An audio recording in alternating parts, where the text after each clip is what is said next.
नमस्कार, जनप्रभा सुपरफास्ट में आपका स्वागत है। मैं हूं हेमेंद्र सिंह। एक नजर डालते हैं आज की सुर्खियों पर। प्रधानमंत्री नरेंद्र मोदी ने आर्टिफिशियल इंटेलिजेंस पर 5 दिवसीय वैश्विक वर्चुअल शिखर सम्मेलन का उद्घाटन किया। प्रधानमंत्री ने कहा कि आर्टिफिशियल इंटेलिजेंस पर चर्चा को प्रोत्साहित करने के लिए ये एक शानदार प्रयास है। उन्होंने कहा कि मनुष्यों के साथ AI की टीम वर्क हमारे लिए चमत्कार कर सकती है। पीएम मोदी ने कहा कि हम चाहते हैं कि भारत आर्टिफिशियल इंटेलिजेंस का वैश्विक केंद्र बने।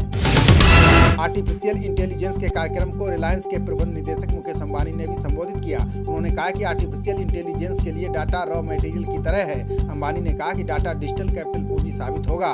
ये महत्वपूर्ण राष्ट्रीय संसाधन है। उन्होंने कहा कि इसी ताकत से भारत तेजी से आगे बढ़ेगा। हाथरस केस में सीबीआई के बाद अब ईडी की भी एंट्री होगी। सीबीआई जाति अराजकता फैलाने के मकसद से वेबसाइट बनाकर दुष्प्रचार किए जाने के संबंध में जांच करेगी। वहीं ईडी को वेबसाइट के जरिए काफी धन एकत्र करने का अंदेशा है। ऐसे में जो पैसे आए वो कहां गए, इसका ईडी पता लगाएगी। उत्तर प्रदेश में निजीकरण के विरोध में बिजली कर्मचारियों ने बहिष्कार किया है। बिजली कर्मियों की अनिश्चितकालीन कार्य बहिष्कार से कई जिलों के लोग बिजली को तरस गए हैं। इस दौरान फाल्ट की मरम्मत सहित उपभोक्ता सेवाओं से जुड़े कामकाज प्रभावित रहे। यहां तक कि ऊर्जा मंत्री के आवास सहित कई इलाकों में बिजली संकट रहा। सुप्रीम कोर्ट आज हाथरस केस में दायर याचिका पर सुनवाई करेगा। याचिका में हाथरस मामले की जांच सुप्रीम कोर्ट या पूर्व जज से कराने की मांग की गई है। याचिका में कहा गया है कि पीड़ित व उसके परिजनों को अंतिम संस्कार के अधिकार से वंचित किया गया। केंद्रीय स्वास्थ्य मंत्री डॉक्टर हर्षवर्धन ने कोरोना वैक्सीन के ब्लूप्रिंट के बारे में जानकारी दी है। उनका कहना है कि अगले साल तक वैक्सीन तैयार हो जाएगी। अभी तक किसी भी वैक्सीन को वैश्विक रूप से इस्तेमाल की अनुमति नहीं मिली है। ऐसे में स्वास्थ्य मंत्री का दावा 130 करोड़ भारतीयों को सुकून देने वाला है।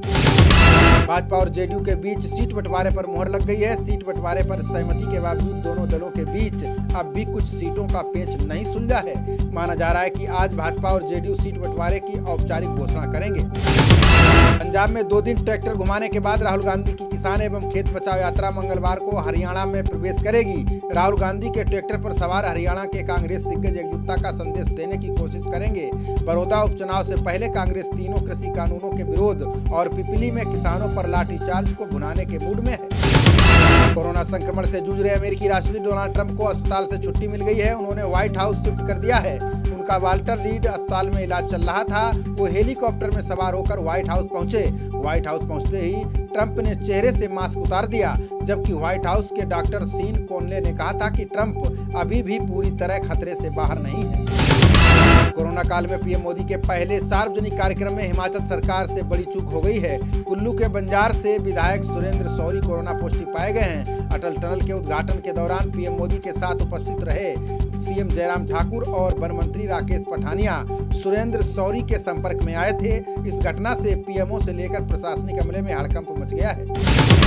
केंद्र सरकार ने दोबारा स्कूल खोलने की गाइडलाइंस जारी कर दी हैं। राज्यों और केंद्र शासित प्रदेशों को 15 अक्टूबर से इस पर चरणबद्ध तरीके से फैसला लेने की अनुमति दी गई है। छात्रों को केवल पेरेंट्स की लिखित इजाजत के बाद ही स्कूल आने को मिलेगा। अटेंडेंस को लेकर छात्रों पर उपस्थिति का दबाव नहीं डाल सकेंगे। छात्रों को ऑनलाइन क्लास करने का विकल्प दिया जाएगा।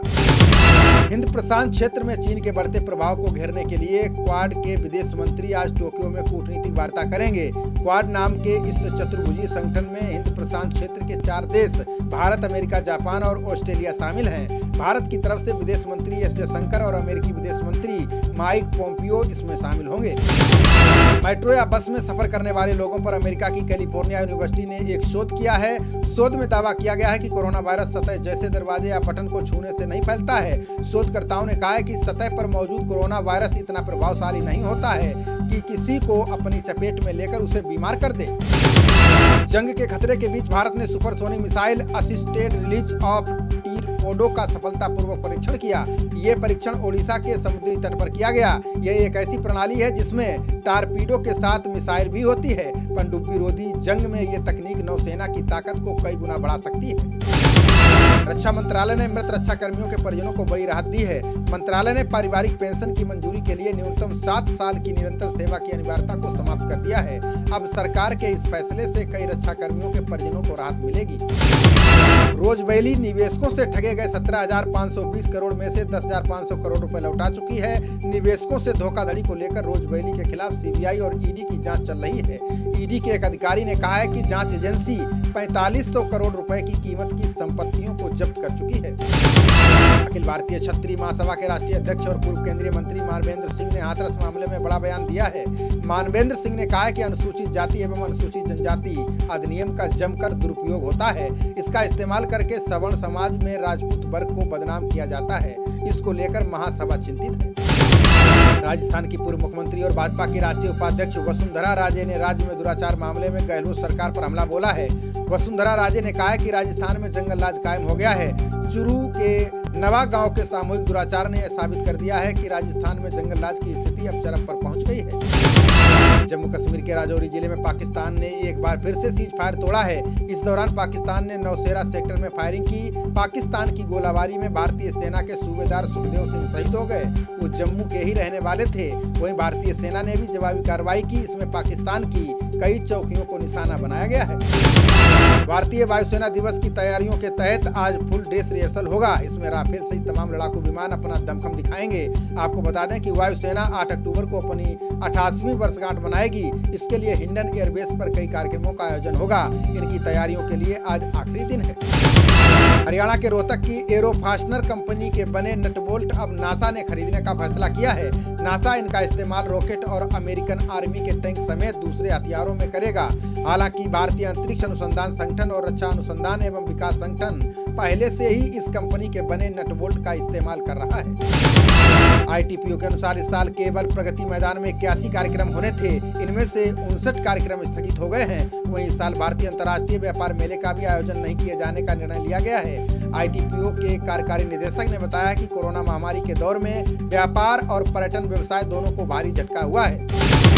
रूस में अचानक कोरोना के मामले बढ़ गए हैं। देश में लगातार नए मामलों में बढ़ोतरी दर्ज की जा रही है। सोमवार को यहां 10,888 नए मामले सामने आए हैं। इनमें से 3,537 राजधानी मॉस्को के थे। मई के बाद का ये एक दिन में सबसे ज्यादा आंकड़ा है। बढ़ते मामलों की वजह से स्कूलों में अचानक छुट्टी का ऐलान करना पड़ा। पिछले 24 घंटे में कोरोना के 59,893 मरीज बढ़े हैं। वहीं 76,657 लोग स्वस्थ भी हुए हैं। इनके साथ देश में मरीजों की संख्या बढ़कर 66,82,073 हो गई है। वहीं 27 राज्यों में सोमवार को नए मरीजों की तुलना में ठीक हुए लोगों की संख्या ज्यादा रही। अलगाववादी क्षेत्र नारगोनो काराबाख को लेकर आर्मेनिया और अजरबैजान के बीच संघर्ष जारी है। इसकी चपेट में अजरबैजान का दूसरा सबसे बड़ा शहर गाजा भी आ गया है। अजरबैजान ने आर्मेनिया पर गाजा और मिनगाचेविर शहरों को निशाना बनाने का आरोप लगाया है। ये लड़ाई वाले क्षेत्रों से काफी दूर है। सप्ताह के दूसरे कारोबारी दिन शेयर बाजार हरे निशान पर खुला। सेंसेक्स की शुरुआत 365 अंक की बढ़ोतरी के साथ हुई। ये 39,339 के स्तर पर पहुंच गया। वहीं निफ्टी 110 अंकों की बढ़त के साथ 11,613 के स्तर पर खुला। पायल घोष के मीटू मामले में बॉम्बे हाईकोर्ट ने ऋचा चड्ढा को झटका दिया है। हाईकोर्ट ने अभिनेत्री पायल घोष और अन्य 2 के खिलाफ ऋचा द्वारा दायर मानहानि के मुकदमे को खारिज कर दिया है। कोर्ट की तरफ से ऐसा उत्तरदाताओं को नोटिस दिए जाने को लेकर किया गया है। समाजवादी पार्टी के उत्तर प्रदेश के विधानसभा उपचुनाव के लिए 4 प्रत्याशियों के नाम घोषित किए गए हैं। इनमें नौगावा सादा सीट पर सैयद जावेद अब्बास, टुंडला सीट पर महाराज सिंह धनगर, घाटमपुर सीट से इंद्रजीत कोरी और मल्लनी सीट से लकी यादव को प्रत्याशी बनाया गया है। जबकि सपा ने बुलंदशहर सीट राष्ट्रीय लोकदल के लिए छोड़ दी है। पश्चिम बंगाल के जाने माने गायक और अभिनेता शक्ति ठाकुर का निधन हो गया है। 73 वर्षीय शक्ति ठाकुर का दिल का दौरा पड़ने से निधन हुआ है। उनके परिवार में पत्नी और 2 बेटियां मोनाली और मेहुली हैं। ठाकुर की बेटी और लोकप्रिय गायिका मोनाली ने कहा है कि पिता की लंबी बीमारी के चलते निधन हुआ है। बॉलीवुड अभिनेत्री पूजा बेदी ने गोवा में अपनी ई-कॉमर्स वेबसाइट हैक करने की शिकायत दर्ज कराई है। इसमें कहा गया है कि हैकरों ने उनसे जबरन ऑनलाइन वसूली करने की कोशिश की, लेकिन उन्होंने भुगतान नहीं किया। तभी हैकरों ने उनकी वेबसाइट को हैक कर लिया है। पुलिस अधीक्षक शोभित सक्सेना ने कहा है कि हैकिंग की जांच की जा रही है। कोरोना काल में आर्थिक संकट पर अमेरिकी अर्थशास्त्री और नोबेल पुरस्कार विजेता जोसेफ ने बड़ा बयान दिया है। जोसेफ ने कहा है कि अगर भारत कोरोना को रोकने के लिए धनराशि जुटाने में असफल है तो उसे सबसे अमीर लोगों पर टैक्स लगाकर धन जुटाना चाहिए। हालांकि वो कोरोना को रोकने और गरीबों की मदद से पीछे नहीं हटे। राजस्थान में बेकाबू कोरोना से कांग्रेस विधायक कैलाश त्रिवेदी का निधन हो गया है। कोरोना संक्रमण होने के बाद से कैलाश को गुरुग्राम के मेदांता अस्पताल में भर्ती कराया गया था। सीएम गहलोत, विधानसभा अध्यक्ष सीपी जोशी एवं कांग्रेस प्रदेश अध्यक्ष गोविंद सिंह डोटासरा ने उनके निधन पर शोक जताया है। डीके शिव कुमार के खिलाफ आयकर विभाग एवं प्रवर्तन निदेशालय ने मनी लॉन्ड्रिंग का मामला दर्ज किया है। उनके घर की तलाशी ऐसे समय पर हुई है जब राज्य की 2 सीटों पर उपचुनाव होने हैं। बेनामी संपत्ति और धन शोधन के बाद अब सीबीआई ने उनके खिलाफ भ्रष्टाचार निरोधक अधिनियम के तहत मामला दर्ज किया है। एनडीए से बाहर निकलने के बाद एलजेपी प्रमुख चिराग पासवान ने अपने राज्य के लोगों को एक खुला पत्र लिखा। इसमें चिराग ने नीतीश कुमार सरकार द्वारा किए गए 7 संकल्प विकास कार्यक्रम को लेकर हमला बोला। पत्र में चिराग ने लोगों से आग्रह किया है कि वे जेडीयू के उम्मीदवार को वोट देकर एक भी वोट बर्बाद न करें। श्रम मंत्री संतोष गंगवार ने कहा है कि नए कानून उद्योगों और श्रमिकों को एक नई दिशा देंगे। उन्होंने कहा है कि कॉन्ट्रैक्ट पर रखे जाने वाले श्रमिकों को भी वही लाभ प्राप्त हो सकेंगे जो नियमित कर्मचारियों को मिलते हैं। इस प्रकार नया कानून ज्यादा से ज्यादा श्रमिकों के लिए हितकारी साबित होगा। उन्होंने कहा है कि इस कानून से देश के 50 करोड़ कर्मचारियों को लाभ मिलेगा। महाराष्ट्र की सड़कों पर 15 साल से ज्यादा पुराने ऑटो रिक्शा नहीं दौड़ सकेंगे। राज्य परिवहन प्राधिकरण ने ऑटो रिक्शा की आयु में परिवर्तन किया है। इसे 20 वर्ष से घटाकर 15 साल करने का फैसला लिया गया है। मुंबई में ये फैसला अगस्त 2021 से लागू हो जाएगा। राज्य के बाकी हिस्सों में 1 अगस्त 2024 से ये फैसला लागू होगा। एनसीपी ने क्रांतिकारी फैसला लिया है। एनसीपी एलजीबीटी सेल का गठन करने वाली भारत की पहली राजनीतिक पार्टी बन गई है। महाराष्ट्र अध्यक्ष जयंत पाटिल और सांसद सुप्रिया सुले ने मुंबई में सोमवार को एलजीबीटी सेल के कामकाज की औपचारिक शुरुआत की। हाथरस मामले को लेकर मायावती ने योगी सरकार पर निशाना साधा। उन्होंने कहा कि विपक्ष पर अराजकता भड़काने की साजिश का आरोप सही है या फिर चुनावी चाल, ये तो वक्त ही बताएगा। मायावती ने कहा कि जनमत की मांग है कि हाथरस कांड के पीड़ित परिवार को न्याय दिलाने पर सरकार ध्यान केंद्रित करे तो बेहतर रहेगा।